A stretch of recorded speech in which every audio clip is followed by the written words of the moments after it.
Olá, começa agora mais um episódio do Macro Review, o podcast de economia do C6 Bank. Hoje a gente vai falar sobre a inflação no Brasil, que voltou a subir e já é a maior desde 2023. A alta dos preços trouxe para o debate público os fatores para o encarecimento do custo de vida. Afinal, essa pressão sobre a inflação vai ser passageira? E mais, faz sentido estabelecer aqui no Brasil um índice oficial de preços que exclua do cálculo itens sujeitos a choques pontuais, a exemplo do núcleo da inflação dos Estados Unidos? A gente vai dar aqui os nossos 2 centavos sobre essa questão que entrou no debate na semana passada. No episódio de hoje, a gente responde essas perguntas e a gente fala também sobre a ata da última reunião de política monetária aqui no Brasil e dos novos dados de inflação nos Estados Unidos.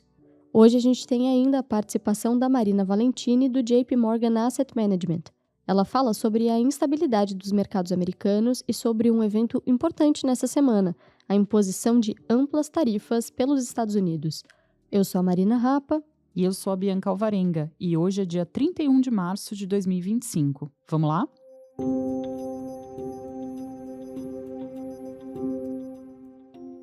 O IPCA 15, que é o índice que mede a prévia da inflação no Brasil, esse índice subiu 0,6% em março.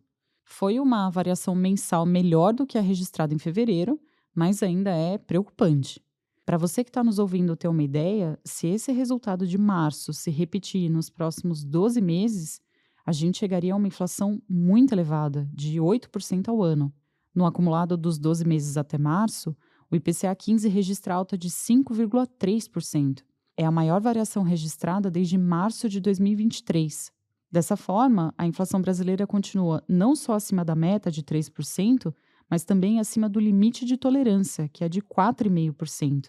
Então, é claro que esse encarecimento do custo de vida dos brasileiros entrou no debate público. Uma das linhas de argumentação nessa discussão defende que a inflação está elevada por causa de choques de preços. Será que faz sentido? Bom, de fato, existem fatores atípicos contribuindo para a alta dos preços por aqui. O encarecimento de alguns produtos agrícolas, em razão da seca e do aumento do dólar, esse encarecimento influenciou o custo de alimentos. A categoria acumula alta de 7% em 12 meses, por exemplo. Mas isso não explica o todo. Alguns fatores estruturais relacionados ao grau de aquecimento da economia têm sido determinantes para um IPCA pressionado. O baixo desemprego e a maior renda dos brasileiros mantêm a inflação de serviços elevada, em 5,6% em 12 meses. E com a perspectiva de um mercado de trabalho ainda aquecido, esse quadro deve se manter no médio prazo. A conjunção desfavorável sugere que a gente vai conviver com uma inflação mais elevada por um bom tempo. Na nossa visão, o IPCA vai encerrar 2025 em 5,9%. Em paralelo à alta dos preços, existe uma reflexão sobre a forma mais adequada para conduzir a política monetária aqui no Brasil. Recentemente, o vice-presidente Geraldo Alckmin ele sugeriu que a política monetária brasileira observe um cálculo de inflação sem a presença de itens mais voláteis, em especial alimentos e energia. Outros países têm um indicador oficial que cumpre esse papel. O melhor exemplo é o dos Estados Unidos, que a gente sempre menciona por aqui. Lá, o núcleo de inflação é acompanhado de perto pelos membros do Comitê de Política Monetária do Federal Reserve nas decisões sobre os juros. Na prática, se a gente calcular o núcleo da inflação de acordo com essa métrica, a gente ainda teria um indicador rodando perto dos 4,6% no Brasil. Ou seja, a gente continua aqui falando de uma variação de preços elevada e acima do limite de tolerância da meta. Ainda assim, a discussão sobre uma meta para o núcleo da inflação ela é válida. Alguns bancos centrais em torno do mundo olham para esse indicador justamente porque ele mostra uma tendência mais limpa dos preços, sem a influência de fatores voláteis. Por outro lado, tomar o núcleo como um norte para a inflação, por assim dizer, isso pode ser arriscado em países emergentes como o Brasil, porque dificulta a comunicação do Banco Central com a sociedade. E o que isso quer dizer? É que fatores atípicos, como a seca, eles não estão sob controle da política monetária local, mas sim eles influenciam o dia a dia das pessoas. É só pensar que os alimentos e energia, que estão sujeitos às variações do clima, eles são itens com um peso relevante para as famílias brasileiras, e em especial as de menor renda. A cesta de consumo dos americanos, um país de renda mais elevada, ela é mais diversa e menos concentrada em alimentos e energia. Por fim, a gente acredita que o momento não é o ideal para discutir uma eventual mudança nos indicadores de inflação. Como a gente mencionou, os preços estão elevados no Brasil e o Banco Central tem aumentado os juros para buscar o cumprimento da meta de inflação. Então, mudar as regras nesse contexto pode gerar ruídos e reduzir a confiança de agentes econômicos na condução da política monetária, o que, por fim, colocaria mais lenha na fogueira do aumento de preços.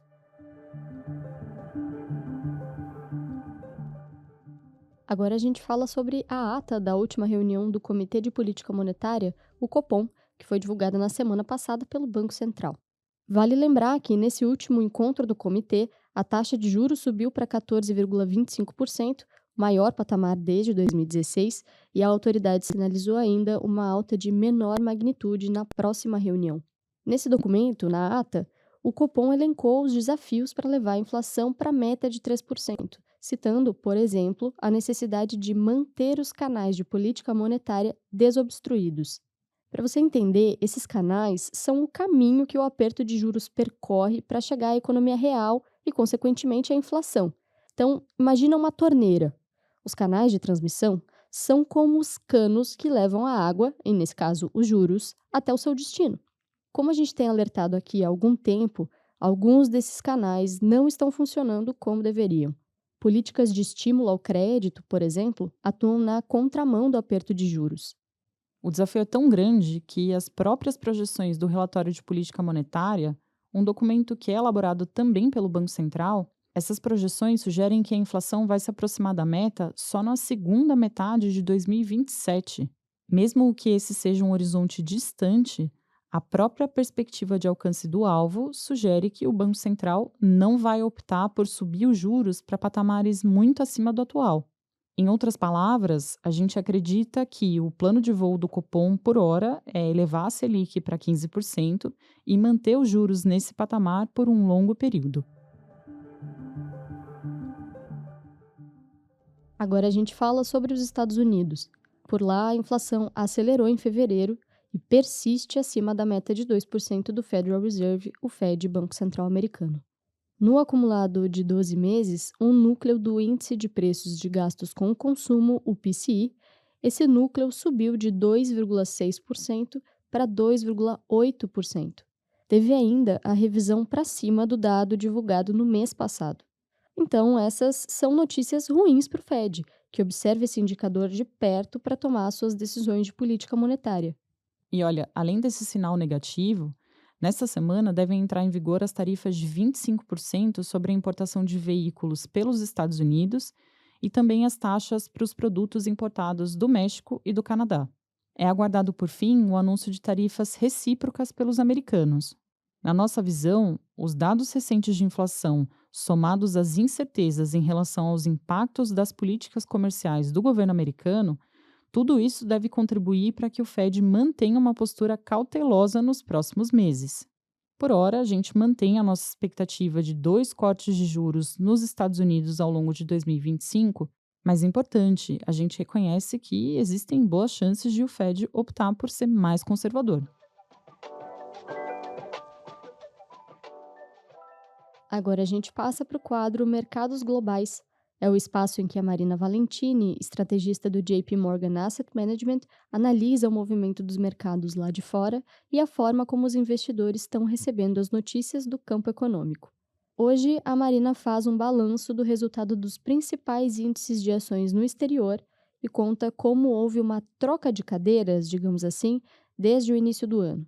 Os mercados americanos, que tinham começado o ano lá em cima, agora estão passando por instabilidade.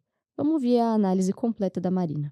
Já acabou o primeiro trimestre de 2025, então vou começar com um resumo dos retornos das ações globais nesse ano, que estão pegando muitos investidores de surpresa, porque os mercados que o ano passado eram os queridinhos estão caindo, ou caíram, no primeiro trimestre de 2025. Então, as ações americanas, em particular, caíram praticamente 4% no acumulado do ano, e as 7 magníficas, que como muitos sabem, lideraram um rally impressionante nos últimos 2 anos, foram as principais responsáveis por essa correção recente nas ações americanas. Elas caíram 12% desde o início desse ano.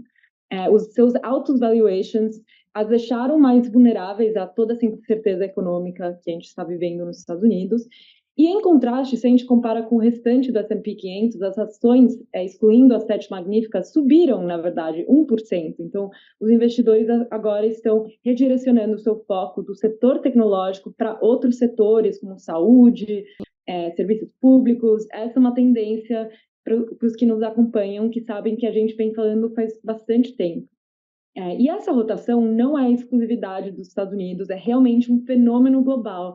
Então, agora os investidores estão em busca de outras oportunidades em mercados que têm valuations mais atraentes ou que apresentam fortes mudanças estruturais, como a Europa, que subiu 13%, o índice MSCI Europe nesse ano. E, além disso, a gente também enxerga avanços globais em inteligência artificial, como, por exemplo, o novo modelo da DeepSeek, que aí desencadeou um rally em empresas de tech, de software, né, chamado SoftTech em inglês, que contribuiu para um aumento de 18% no índice da China, o MSCI China. Mas o que, afinal, tem causado toda essa rotação nos mercados? A Marina responde.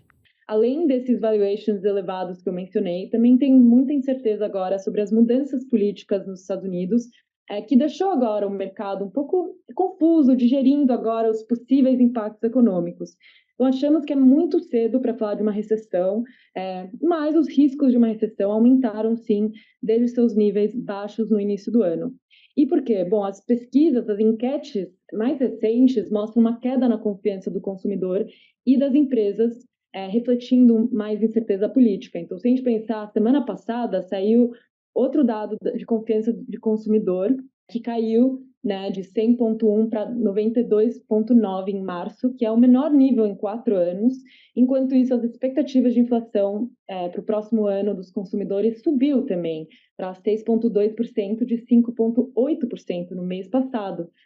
Então, a gente nota aqui que as enquetes, e esse foi só um exemplo, várias outras enquetes mostram agora que os consumidores, as empresas e até os mercados também antecipam pressões inflacionárias a curto prazo devido às tarifas, mas também o risco de um crescimento econômico mais lento, né? Já o Fed agora parece estar mais preocupado com o lado de crescimento do que a inflação, então agora o mercado tem um pouco mais de confiança que o próximo passo do Fed, se é que eles mudam os juros, seria um corte né, isso foi importante para trazer um alívio para as ações americanas nas últimas 2 semanas. Eu acho que essas enquetes, ou chamado em inglês soft data, tem sim né, mostrado mais sinais de problemas, mas eu acho que, por outro lado, é importante considerar que os dados econômicos concretos, os reais nos Estados Unidos, geralmente estão bem, né? O hard data não está caindo tão rápido aqui quanto os dados desse soft data. Então, se a gente vê, por exemplo, as vendas de bens duráveis foram bem fortes em fevereiro, ainda que os pedidos, as solicitações de seguro de desemprego ainda estão estáveis, isso é um bom sinal para o mercado de trabalho. Então, ainda não vemos essa forte desaceleração, por exemplo, em dados reais. Mas, realmente, o PIB desse primeiro trimestre estamos projetando uma desaceleração em relação ao crescimento do trimestre anterior e esperamos um crescimento agora de 0% para esse primeiro trimestre, principalmente porque os Estados Unidos está importando mais, além de maiores importações de ouro, parece que mais empresas estão antecipando importações, pensando nos futuros efeitos das tarifas. Isso gera, né, um déficit comercial, maior, e acaba tendo esse impacto maior no PIB também. Mas esse ano como um todo esperamos que a economia cresça em torno de 1,5%, mas realmente as nossas projeções para o PIB esse ano também diminuíram um pouco. No último bloco da análise, a Marina falou de um evento importante previsto para essa semana, a imposição de amplas tarifas pelos Estados Unidos no dia 2 de abril. Vamos entender melhor também como o investidor pode se preparar para esse cenário. Como muitos sabem, o que está causando essa incerteza econômica, grande parte disso são as tarifas.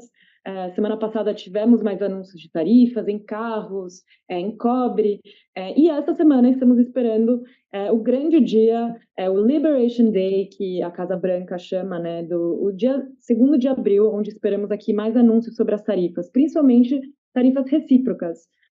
Achamos que ainda não vamos resolver aqui todo o quebra-cabeça de tarifas, ainda vai ter alguma parte de incerteza, mas certamente esses anúncios vão ajudar. O mercado vai tentar entender se as tarifas são táticas de negociação, por exemplo, se a administração americana deixa a janela aberta para os outros países negociarem, talvez com tarifas também, ou uma mensagem mais leve, ou também, por outro lado, no pior dos cenários, se os Estados Unidos mencionar que as tarifas são permanentes ou reduzir o potencial para negociações pela frente, ou mencionar que as tarifas serão usadas para financiar o déficit do governo, isso talvez, se as tarifas chegam a ser permanentes, teria um impacto mais duradouro, sim, nas economias e nos mercados. Então, todo mundo de olho nessa data, 2 de abril, isso pode trazer algum alívio, né? A informação sempre ajuda os mercados, né? Os mercados buscam essa clareza, mas ainda há muita incerteza.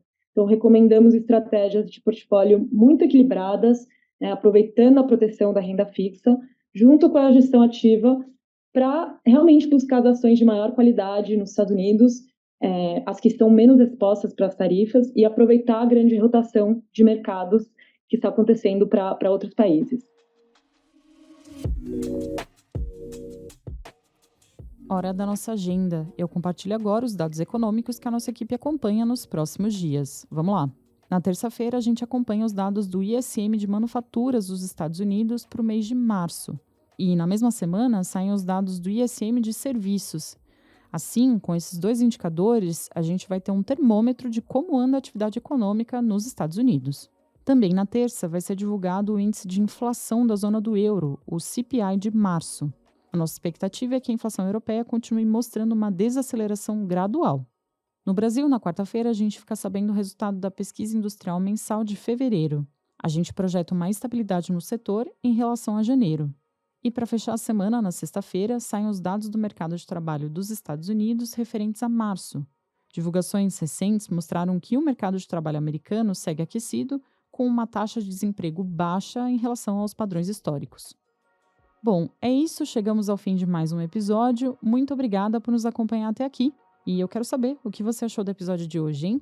Aproveita para deixar um comentário pra gente aqui no Spotify ou na barra de comentários da sua plataforma favorita de podcasts. Quem faz parte da equipe econômica do C6 Bank são o Felipe Salles, a Cláudia Moreno, a Cláudia Rodrigues, o Eliezer Jacobi e o Felipe Mack. A produção e o roteiro são desse time todo, junto com Bianca Alvarenga e Marina Rapa. A edição de som e gravação é da Thais Andréa. A divulgação nas redes sociais é da Maria Fernanda Pedroso. Lembrando que você pode seguir o Macro Review na sua plataforma favorita de podcasts. Assim, quando a gente publicar um novo episódio, você vai ser notificado. É bom para quem quer ficar por dentro da economia e para quem quer conhecer uma visão original dos fatos econômicos. Uma boa semana para você e até a próxima!